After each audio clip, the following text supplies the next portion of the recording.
Welcome back. Good morning or good afternoon, wherever you are, whether you're at school or whether you're at home.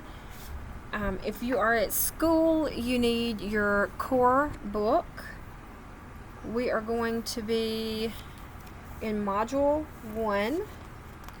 We are in Section 2, 2.2.2. So take a minute to pause the video if you need to while you grab your core book at school. And if you're at home, you apparently can't grab your core book. I didn't mention that on the video yesterday, so that's okay. But if you're at school, pause the video, grab your core book for just a moment, and then come back to the video. Okay. You should now have your core book with you.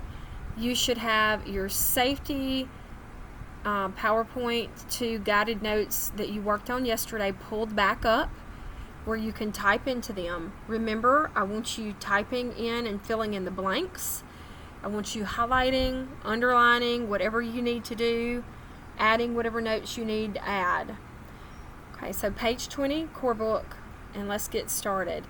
So we talked a lot yesterday about how important those fall arrest systems, safety harnesses, the lanyards, how important they were.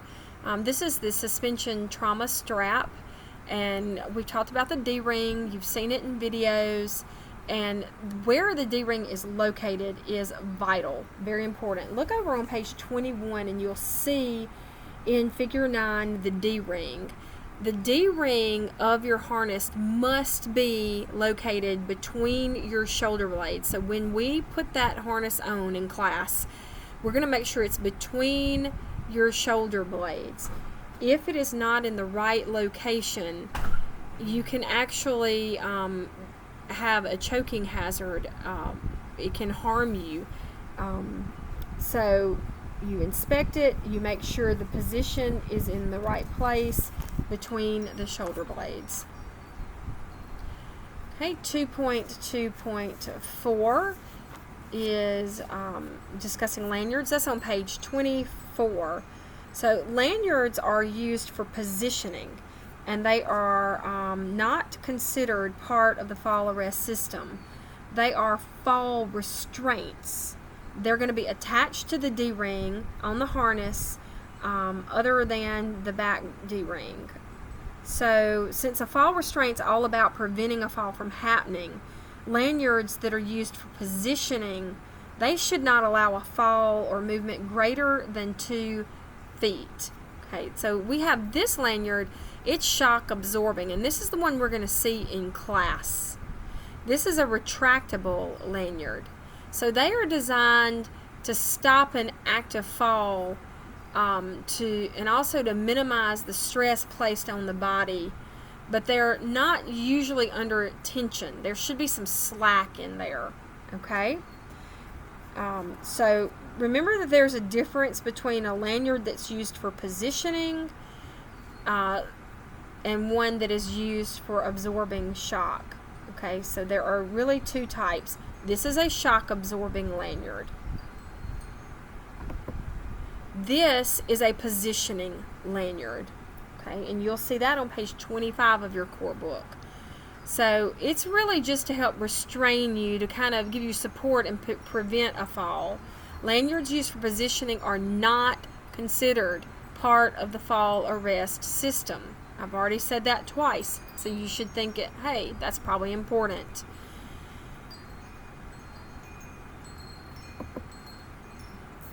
Okay, we will have a lanyard performance task. Our lanyard performance task will be with a shock absorbing lanyard, not a positioning lanyard. And let's take a moment just to look at how to inspect a lanyard. Now, I believe this is going to be the shock absorbing lanyard.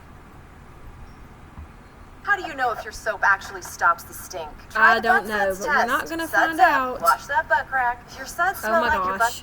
So sorry. I can't help YouTube's commercials, y'all. Nothing I can do about that. Today we're going to talk about how to inspect your lanyard. When inspecting your lanyard, you'll want to not only look at the lanyard, but feel it too. So you'll want to inspect it with your bare hands. There are two basic types of shock-absorbing lanyards. Those with a shock pack, like this one here, and those without. If your lanyard has a shock pack, make sure that the stitching on both ends isn't missing or torn. On this view pack lanyard, you can look through the sides or open up the label cover and look under the labels to see the webbing through the view pack window. Check to see if the webbing inside is torn or misshapen. Lanyards without a shock pack are commonly referred to as internal lanyards. That's because what ours the shock looks pack like. is built internally. So what you end up with is bunched up webbing. For the internal lanyard, the fall indicator warning label is here in the folds of the webbing. You have to manually pull the folds of the webbing apart.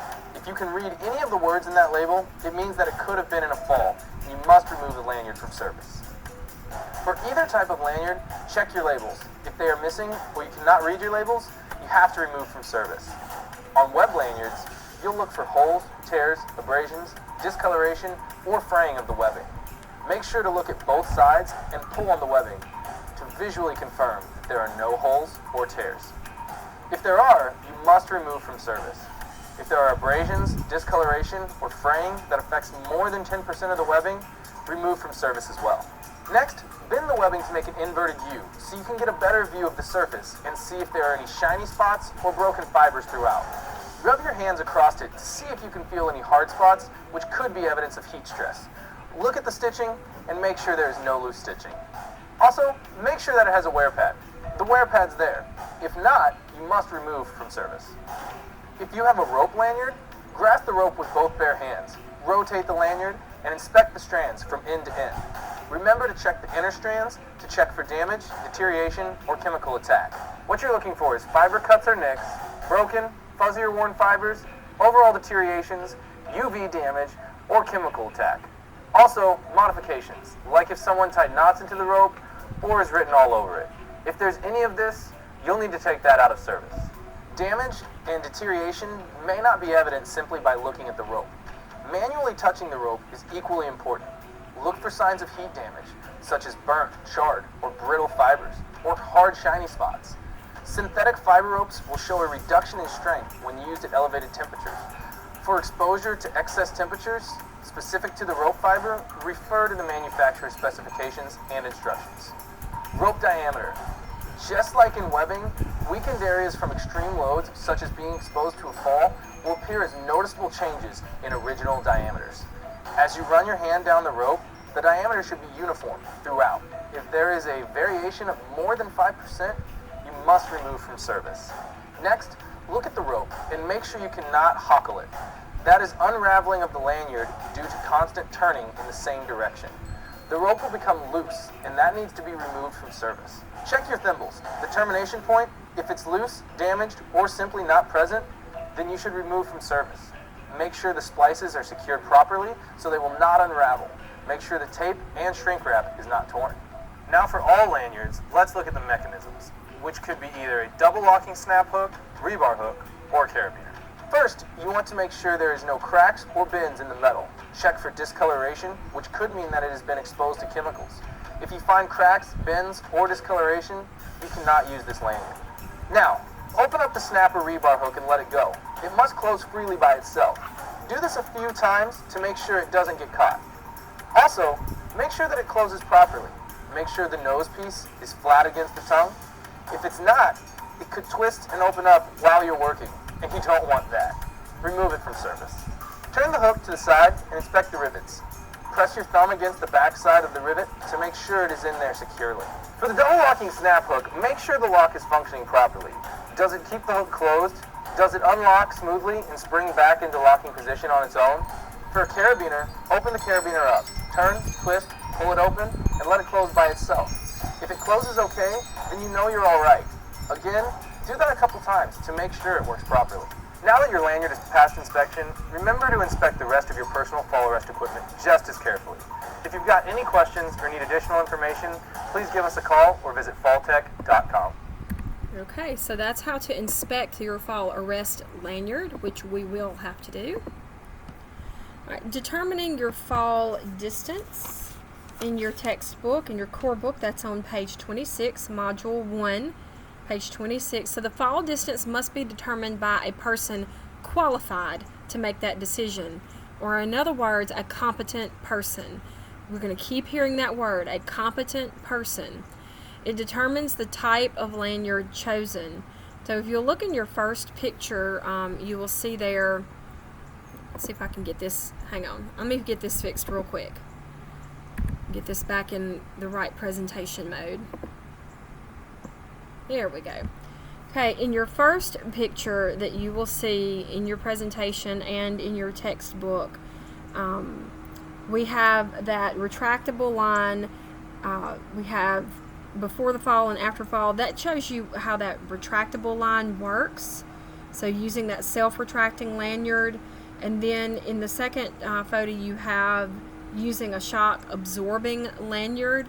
You want to make sure that that distance is determined before you go to work. You would not want to use your self-retracting lanyard and not have determined the distance, have a competent person determine that distance. You fall and your lanyard was too long and you actually hit the floor. So that has to be done by a competent person. Vertical and horizontal lifelines. If you don't know the distance between vertical and horizontal, that would be very important to learn. They have must have a minimum breaking strength of 5,000 pounds, and only one worker is connected to a vertical lifeline. Only one worker can be connected to a vertical lifeline. Horizontal lifelines can have more than one worker connected to them. But you must check with your supervisor or a competent person before connecting multiple workers to a horizontal lifeline. If there's a bridge or other similar project, you must use safety nets for fall protection on those. You must use a safety net. That is very important. I know I don't have it highlighted in red here, but you may want to mark that in red on your slide. This is what a guardrail looks like. You'll see that on page 28 of your core book. So guardrails, they must be of a specified height, and they must also have a toe board. If you're wondering what a toe board looks like, this could be considered a toe board. It's something that doesn't allow debris just to roll off the edge. It basically creates a space to keep things from just flopping on over the edge. Okay?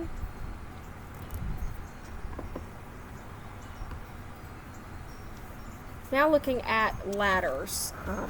It's critical that you pick the right ladder for the job. Very important, metal ladders should never be used around electrical installations.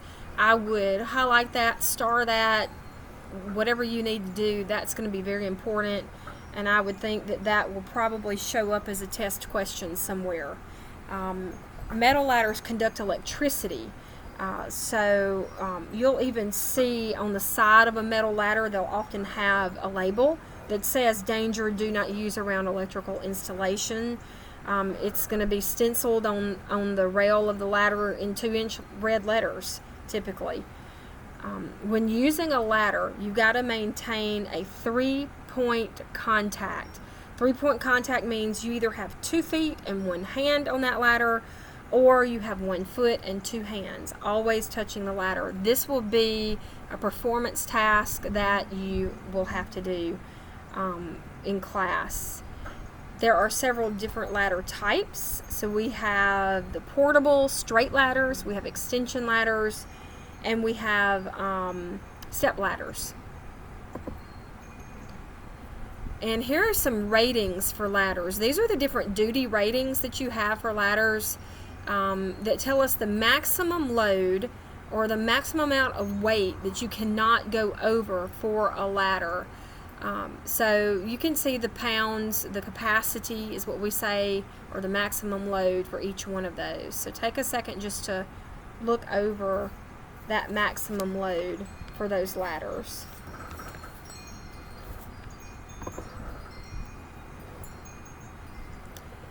Okay, so here's an example of a straight ladder. A straight ladder can be made of 3 different types of material. Aluminum.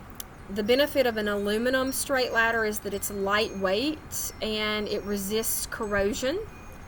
A fiberglass straight ladder is very durable. And then a wood straight ladder, it's sturdy and it's suitable for heavy loads. This is the foot of a straight ladder. It will move, as you can probably tell in the picture here. So it's right now it's positioned for a smooth surface. So if I was setting this up on concrete, this is how it would be set up. But if I needed to set this up outside, maybe on some ground, in some dirt or soil, this actually flips, and this part would flip down and stick into the soil or the dirt. So the foot of the ladder has to be 1/4 the distance from the base of the structure. So here's the structure and the base of the structure. It has to be 1/4 the distance from the base of the structure to the point where the ladder touches the structure. Okay, so we can see here that it is touching the structure here. It is coming down 16 feet, so that means it needs to be 4 feet out. 1/4 the distance. When we set up a straight ladder, it's got to be secured. It needs to be secured at the bottom and it needs to be secured at the top. If you're setting it up on concrete, it can be difficult to secure it because you can't do that. You may need someone holding it. And I'm noticing here they've secured it. They didn't flip these down. You don't always have to flip these down. I would flip these down and stick them in the soil if the soil was loose. Here the top is secured. Our ladder doesn't have this, but most ladders do, especially if you're working on a tall building. They have a piece that comes with it that will actually hook here, and then you can't see this, that's why it's dotted. It's to give you the idea that this is supposed to hook behind the building or over the top of the building. So if you're going to step off of a ladder and onto any kind of platform or a roof, this is the rule. The ladder has to extend from the point it touches the roof or the platform. It has to go 3 feet, at least 3 feet above the point where it touches the roof or the platform or whatever. So from here to here has to be at least 3 feet. You're going to see that over and over and over again. That is very important to know. Also, as we saw in one of the videos, never try to move a ladder while you're on it. That's an accident waiting to happen. Here's an example of the 3 points of contact. So you can see he has 2 feet and 1 hand. He actually has 2 hands on it. But you have to have 2 feet and 1 hand, or 1 foot and 2 hands at all times. That's 3 points of contact. You want to keep your weight centered. That means you don't want to lean out to the right or lean over to the left. If you're trying to, let's say he was trying to paint, he wouldn't want to lean way over trying to paint. It's meant to keep your weight centered. If you've got to paint up high, you would want to set up scaffolding. Make sure your rung locks are secure. On an extension ladder, and I'm on page 33 in your core book, on an extension ladder, these are the rung locks. So once you extend your ladder where it needs to be extended to, these lock and keep the ladder from sliding. Okay, they lock down and you need to make sure they are secure. You will see this again over and over. Never stand above the highest safe standing level on a ladder. On an extension ladder, that is the 4th rung from the top. I would highlight that, star that, turn it a different color, something. You're going to see that again. On an extension ladder, the 4th rung from the top, you do not want to stand above that. So, you know, an extension ladder is basically 2 straight ladders that are connected together. That's all that is. And we'll practice picking those up, extending it, putting it down, and even climbing it. Okay, so extension ladders, when it's two straight ladders put together, there's going to be an overlap. If it's a 36-foot overlap, there needs to be at least a 36-foot extension ladder. There needs to be at least a 3-foot minimum where they are overlapped together. If it is the 36 to 48-foot extension ladder, needs to be at least 4 feet minimum overlap. And if it is a 48 to 60-foot ladder, it needs to be at least a 5-foot minimum overlap. Inspecting ladders and their stairs. You need to check the rails and rungs for any cracks or damage. Make sure there are no loose rungs. The rung on the ladder is the step. That's what it's called. It's called a rung. Make sure there are no loose screws or any other hardware. Check the rung locks on extension ladders. Check the step ladders for defective hinges and spreaders. This is the part that spreads that step ladder open in that A shape and locks it in. Check all ladders and stairs for any oil or grease on the rungs or the steps. And make sure there are railings along unprotected sides of stairs. So like staircases, they need rails. Okay? This is a video that is going to show us how to properly set up and climb or descend extension ladders, different types of ladders, and we'll practice this in class before our performance test.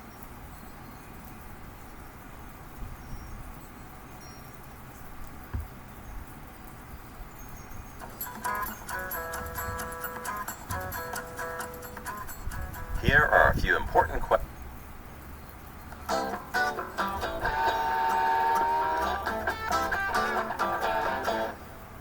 So let's talk about proper use of ladders and ladder safety.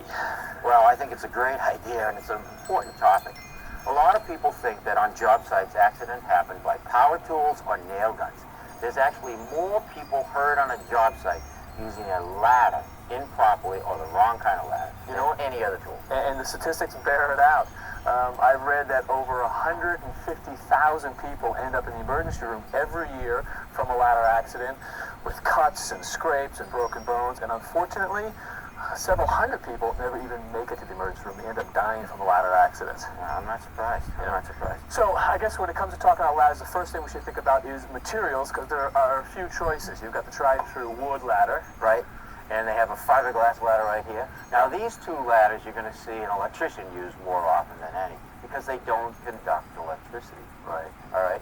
Now if he's up there putting an electrical fixture up, and who knows, it may be on. He could get a shock running down. This will lessen that chance. Sure. Or using a power tool up there with a bad cord. You can get a shock if it's not grounded correctly. Right. If you're not working around any electricity, aluminum ladder is a good choice. These tend to be lighter and sometimes less expensive than the fiberglass. Yeah. So it's an easy ladder to sort of work around. Most homeowners buy these, but I say I have a lot of aluminum ladders myself. But if you're on electricity, it should be fiberglass or wood. Absolutely. The other thing to think about is how much weight can the ladder hold, and it's not really the material that determines that. A fiberglass ladder doesn't always carry more weight than an aluminum ladder. They are clearly labeled. Right, and there's about 4 or 5 different ratings, and it's right on the side of the ladder. Yep, I've got one right here, and this says type 1A up to 300 pounds capacity. Okay, now here's an aluminum ladder. This is a type 1. This will up to 250 pounds of capacity. Now, it's not just you going up the ladder, like, for example, me climbing up this ladder. This will carry me with no problem. Yeah, 250, 300 pounds, that's a lot of weight. Right, but think about what I do during the day. I carry stuff. I have a tool belt. Lots of times my tool belt is heavy, and I'm going to go up that ladder. I remember when I was a kid, I remember there was a guy doing a job next door, and his son was working with him, and his son was carrying 2 bundles of shingles up the ladder. Right. Well, one trip, he put 2 bundles on his shoulder, stepped on the bottom rung. It was an old wooden ladder. That rung broke as he started to go up. Lucky it broke down here as opposed to up much higher. Absolutely, he would have been in the emergency room. Yeah, all right, so weight's important. Now, regardless of the material or the weight rating of the ladder you're using, there are a couple things you want to think about. And the first one's probably storage. If you can, store it inside. You want to keep it out of the elements because Mother Nature can beat up on all of these materials. Right, and even if you store it properly, there are a couple of things you want to look at. You always want to inspect the ladder before you use it. Now, if it's a wooden ladder, for example, you want to check that there's no broken or cracked rungs. You want to make sure there's no damaged legs or any rot. If it's loose, throw it away. On a fiberglass ladder, you want to look for any frayed fiberglass, any cracks in the side, any holes, any damaged rungs. On an aluminum ladder, you want to make sure that this ladder hasn't been knocked over, fallen off a truck. Windy conditions, if the ladder has blown down and it hit something, if these rails are bent at all or creased at all, it's weakened. Right, if they're not in good shape, replace it. Exactly. All right, let's talk about form that goes for any ladder. The first one is the center of gravity. You always want to keep it centered right on the ladder, right? You want to make sure that you don't overextend in either direction. And there's this idea of 3 points of contact. You always want to have 3 points of contact, which means 2 feet and 1 hand, or 2 hands and 1 foot as you travel up and down the ladder. Right. Now, whenever I'm using the ladder, I always like to have my tool belt on. Because if I'm going to carry something up or down the ladder, I need a tool, I put it in my tool belt. That way I can maintain my 3 points of contact. Now, there are some things to think about specifically with step ladders and how to actually use these guys. Right, remember, a step ladder is meant to be opened when used. Which means you don't push it up and lean it up against the wall when you're using it like this. Right.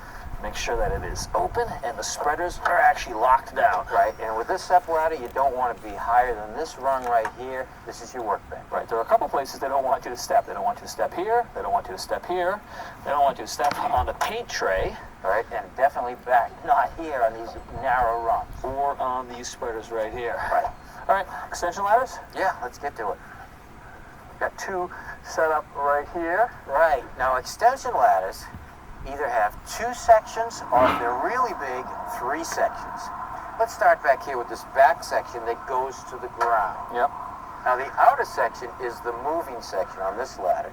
That gives us a different height. When you slide it up, you drop it down, these rung locks lock it into position. And because they have 2 or 3 sections, they're heavy and they can actually be unwieldy, a little difficult to work with, especially if you're working by yourself. Right, so whenever you have 2 people working the ladder together, it's always good to have the one person at the bottom. And if you take your feet and you put it on top of the, that's right, bottom rail like that, I push it up, and that keeps the bottom of the ladder from walking away from me and sliding out. And that's pretty manageable, but a lot of times you're trying to muscle this thing in and out all by yourself. Right, so when working alone, take the ladder and place it against the foundation, hold it into position. Now, when I push it up, the bottom of the ladder has no place to go because it's locked against the foundation. Push it up rung by rung until you get it standing straight up. Now push it up. First thing you want to do is take a break. Make sure that the ladder is tight against the house.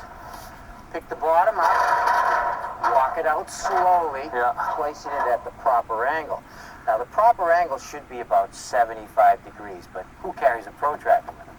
All right, well the ratio in footage is 4 feet up, 1 foot out. So on this ladder, it's 32 feet long. It's 16 feet unextended, which means we want about 4 feet away from the building. So that's our proper angle right there. So every 4 more feet we raise the ladder, it's 1 more foot out. Sure. Another way that you can actually check to see if the angle is proper is put your feet at the base of the ladder, stand up straight, and then the rung right in front of you, you should be able to put your palms on it comfortably, nice and level, and you'll know you're to the right angle. Nice, comfortable angle. Yep. Another thing to think about are the feet that come with most extension ladders.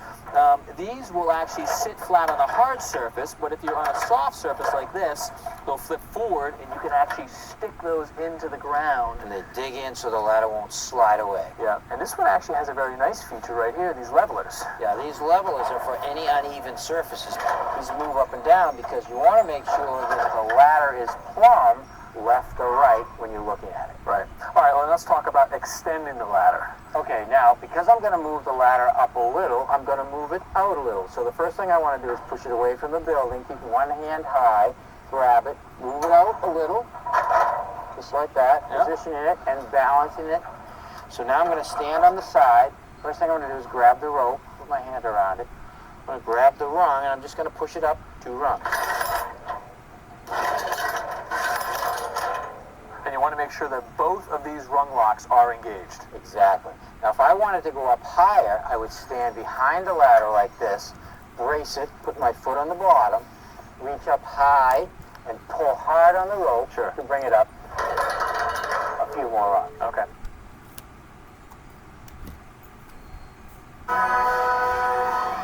This year Sorry about celebrates the sleep commercials. on your new purple mattress. The Let's only skip it. mattress. There we go. Almost done. Okay. Now let's bring it down a little bit because we don't need to go up that high. Set it right up there. Both of those are engaged. Now let it rest against the building. And with that secure, we can go up. Okay. My ladder has this nice feature on top, this stabilizer, or sometimes they call it a standoff. Yeah, I love these things. They have these rubber feet right here that go against the building to protect it, but it really adds a lot of stability to the top of the ladder where it meets the wall, and it also allows the ladder to come away from the building a little bit for working. Yeah, I mean, and it can actually help you work a lot. Imagine if there were a window right here. Well, you couldn't put the ladder up against that top glass pane, so you have to put the ladder to the left or the right and then work off the side. But with this, you can span the entire window and get right in there and work. You're right. You also don't want to push your ladder up against, say, your aluminum gutters. It might dent them. So this allows you to put it just underneath that roof overhang, setting it off, or even up on that first or second row of shingles so that you don't crush the gutter. Yeah. It's a nice feature. They're great. Now, there's one more ladder that we didn't talk about. It's this one right here. It's an articulating ladder. Very handy. Right here on the side, it tells you what this ladder can be used for. Right here is a step ladder, a ladder for uneven surfaces like a stairway, an extension ladder, or you can break it apart and use a plank between it for a couple of trestle ladders. All right, it starts right here with this system right here. It's a hinge that locks. It allows you to extend the ladder to a straight position or fold it up. You want to change the height of the ladder, you simply pull these out. You slide the ladder up on one side, then do the other side, and go up wherever you want. That's the configuration you might use for stairs, and you just have to make sure that these locks are all properly seated before you actually climb on the ladder. Absolutely. And I guess most importantly, you want to make sure that you stick to the configurations on the diagram. Don't go making up your own. Yeah, you don't want to make up your own stuff. So lots of ladders, different materials, and lots of things to think about in terms of safety. But I guess if there were one rule to take away, it's that if you don't feel comfortable working with the ladder or being on the ladder, you probably should just stay off of it. It's a good way to stay out of the emergency room. A real good way. Okay, so I'm going to have to take a quick break from recording right here. But we're going to pick up with another video to finish out this session in just a few minutes. So I will post the next session video in the Google Classroom right under this one.